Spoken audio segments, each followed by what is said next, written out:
I've seen better. Welcome to Courtesy to the Commons, the show where we pretty much do the opposite of a magpie. If it shines, we don't like it. Last time I used up all my budget for a tin that brought only mild immediate benefit.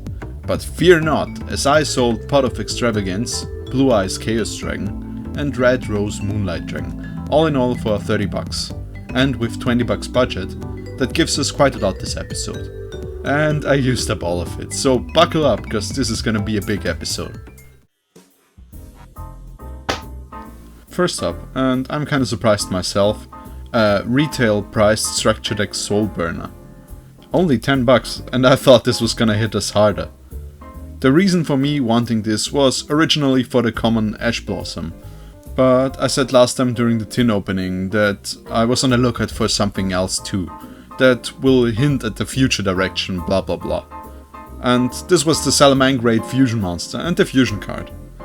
I mean, look at it, look at the materials. It's small, but it could have been the first bigger body on the field. But the pulls weren't there, so the plan is on the shelf for now. I still want to take a closer look at the Salamangreats though. Now let's get into this.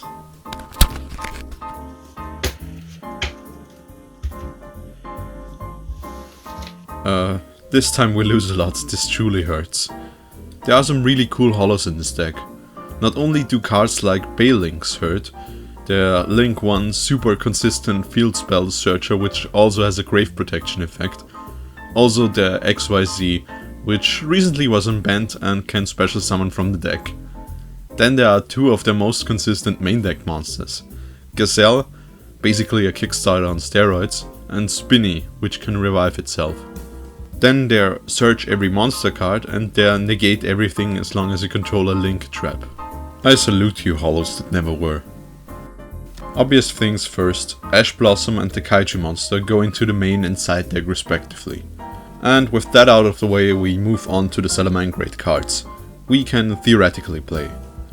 Okay, what is a Salamangreat, or Salad if you're using the weird abbreviation people came up with? The answer, I don't know. They don't know. Everything and nothing. It's such a mind-boggling archetype which generates advantage with everything it does. But you gotta have a lot of them to really bring out their potential, and we were stripped of the most important cards. They have Mole, archetypal hand trap that can recycle itself. Raccoon, special summon condition and archetypal Pot of Avarice. Mir, just special summon it already. It has two ways of doing that. Foxy, search the top of your deck, bring it back. Foxer, destroy cards on the field, bring it back. Hey Wolfie, I know you. Jaguar, piercing damage, bring it back. Falco, if sent to the grave, recycle spell and traps, bounce your own cards, bring it back. Foul, special summon it when other stuff is special summoned, stun, spell and traps. Perro, special summon if attacked. Bison, special summon if you had 3 or more Salamangreats in the grave. Recycle links, and if you do that, shut down open card effects. I hope you can see now why you can't easily boil them down to one gimmick. I guess they like to be in the grave, so banishment would hurt them, but that's about it to define the Salamangreat archetype. More details later. Their spells and traps are at least interesting to look at, but again they lack all their full power without the holos. It doesn't make a huge difference, but it is there, and for the following I'm only gonna state the effects we can actually use. There is an equip spell that says monster cannot be destroyed by battle or card effects and inflicts piercing damage. Then there is Will of the Salamangreat, an archetypal monster revive or special summon from hand each turn. Rage can destroy something on the field, but is kinda slow in comparison, and Gift is interesting, but the only usable part is that we can send a Salamangreat from the deck to the grave by discarding. I mean, it's okay, They wanna be there, but you lose a lot of card advantage doing this. Sanctuary taps into a part that needs further explanation. Some Salamangreat cards have the additional gimmick where they get bonuses by bringing them out with using themselves as their material.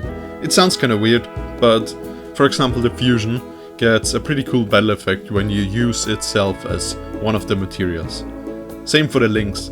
Heatleo, the link monster, gets also a line of effect that only becomes active when you use himself as a material. And since this isn't exactly a resource way of summoning, you could use things like the field spell that allows you to use one as the whole material, just for the link summon though. This sounds a bit like it would tap into the territory of win more effects, but with some Salamangreats like Pyro Phoenix, this can make a huge difference because he is basically a nuke. Adding to this is the fact that you can search out the field spell almost instantly with any Salamangreat going into Baylings.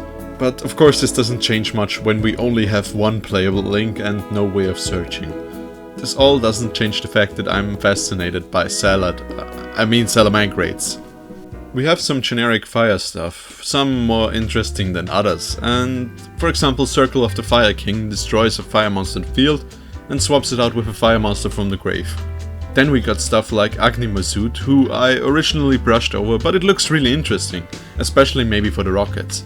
Then there is a Resonator card who can special summon level 4 or lower monsters from the hand for a quick link, or our one and only legend here.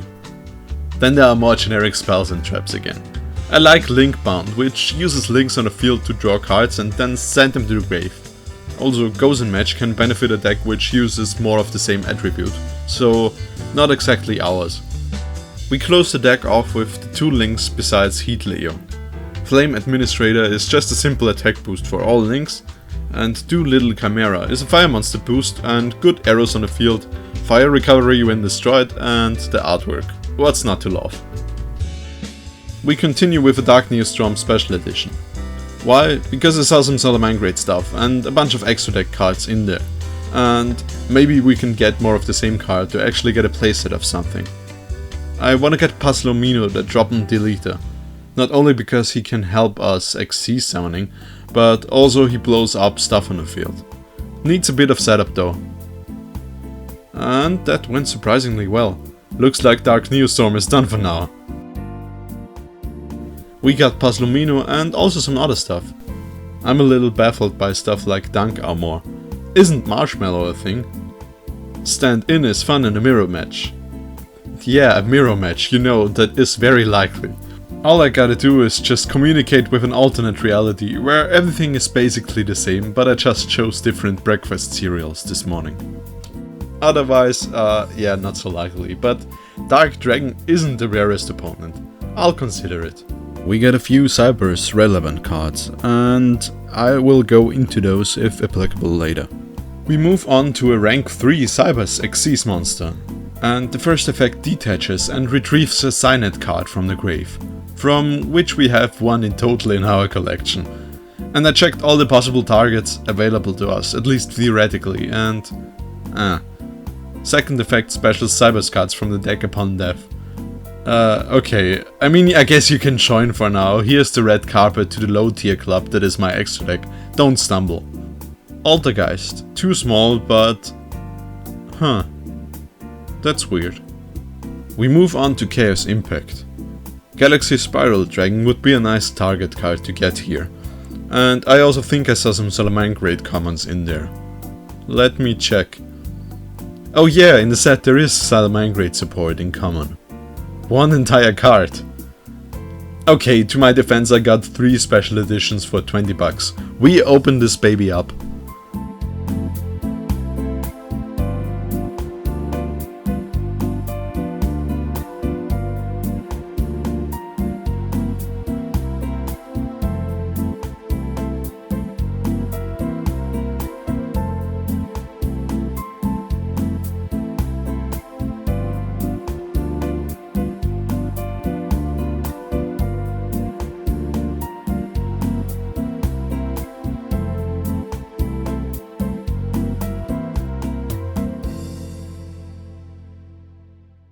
Actually, it's surprisingly decent.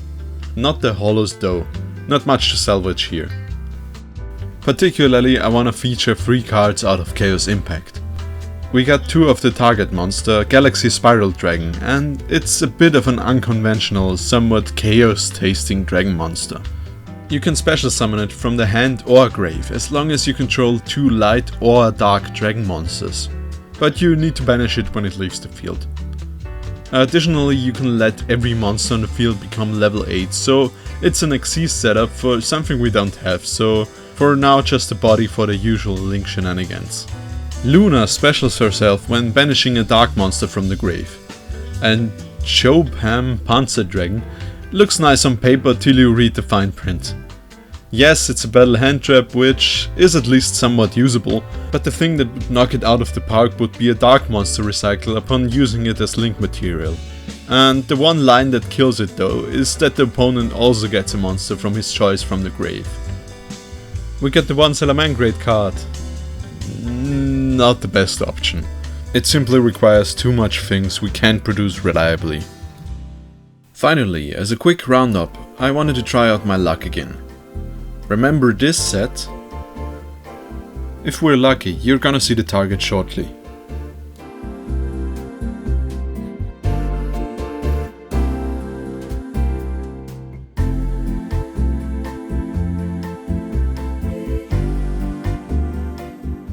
And there it is. We get number 62 Galaxy Ice Prime Photon Dragon. And the artwork of these is always a treat. So why was this a target? The main reason is the big numbers it can get to, but it has no inherent protection and even has a built-in downside if we're using it out of the archetype. But come on, I mean, it's a 4000 attack body on the field if you got 2 level 8 monsters, and considering our lineup so far, this isn't the worst option. And with that all wrapped up, we move on to the deck building. And there is quite a lot to consider this time. I gotta come up with a way to integrate the new stuff without making it worse. So I pondered for a while and decided to make a quick decision. I cut Sscheidls. I salute you, my shady friends, you were an interesting common only deck. May we see each other again. The next thing is, how can you keep the Chaos Dragon strategy intact? Is the deck better with or without Salad? Then again it's healthy. Okay, close the curtains, let me work. So the building process was really fun this time. I looked over the Salamangreats a lot, but ultimately decided against them. Wolfie can stay for now, but the other stuff is just a fragment of what Salamangreat would be capable of. You have so much lines that sound good, but end up being very situational, without a proper Xyz, link or even spell card. And throwing them in just for the sake of it isn't doing them justice, and will only make stuff worse. Here is the build. Let's start from the other side this time. Traps stayed the same. Spells swapped out Pot of Avarice and Super Poly for Book of Moon and Twin Twisters. The one copy wasn't enough last time, so now we're at 2. Also, Allure of Darkness came back. In terms of monsters, we shelved the Sscheidls, which gave us room to fill up again, and what also got out was Scar Dragon Prometheus and Flamebell Guard. Ash Blossom is here, surprise!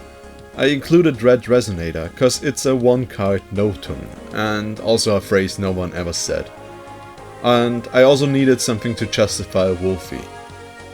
Chaos Impact got us 2 Galactic Spiral Dragons and 2 Lunas, which also filled up 4 spots. And then there is Firewall Guardian out of Dark Neostorm, and is a nice card to potentially link climb with. The second effect is just a bonus. And then there is Format Skipper. I didn't go into him earlier to explain it here. There went a little thought into this inclusion.